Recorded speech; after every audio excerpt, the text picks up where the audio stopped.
Thanks, guys. So I'm here tonight to talk about something that's near and dear to everyone's heart, or should be in this room, and that's revenue. And more specifically, I'm here to beg you guys to stop ignoring profitable revenue.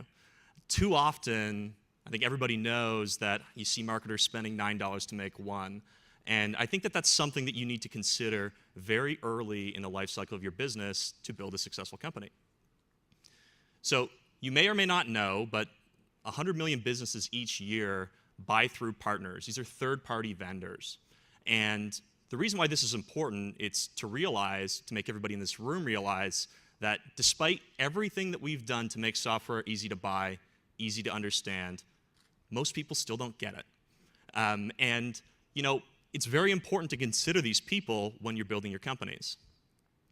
And the reason why it's important to consider these people is because you have to realize that most people need help.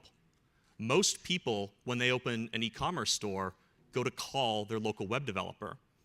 And they might not even know what something like Shopify is. And it's very hard to reach those people. But if you're going to be a global business, if you're going to be the next Microsoft, you have to know how to get in touch with those people. So this thing, typically, that people go out and use to get these people is called the channel.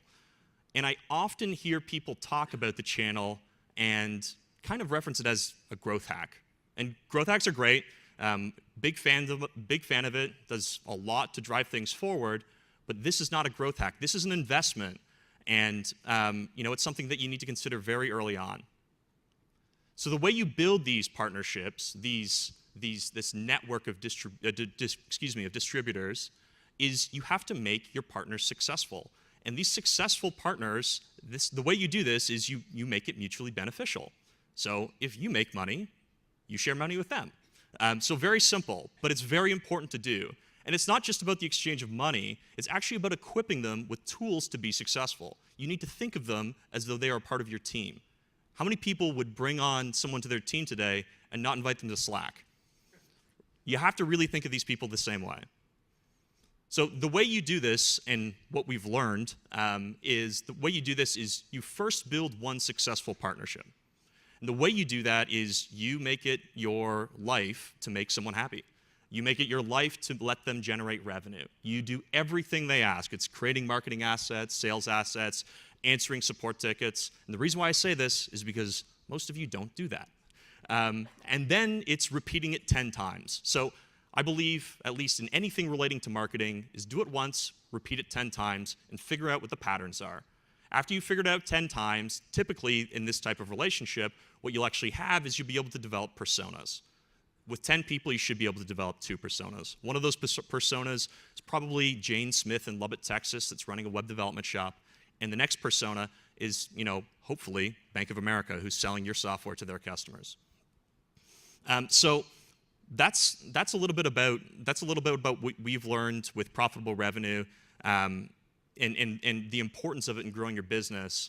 And the one thing that I would ask everybody, like as a note to kind of leave on, is, you know, too many marketers just test forever, and that's not a good thing.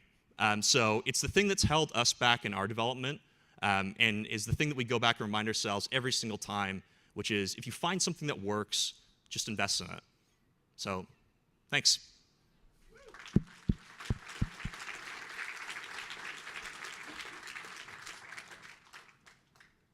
Any questions? Okay, thanks, guys. No. No, Hey. Whoa. I'll ask a question then. Perfect. How do you find the right partners? Because I think lots of startups waste times with partnerships that don't go anywhere. Yes, all the time. I mean, you just have to market it.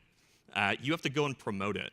Too many people think that, you know, they're trying to find that one partnership with the Bank of America or with Visa, and the reality is those partnerships typically don't work out.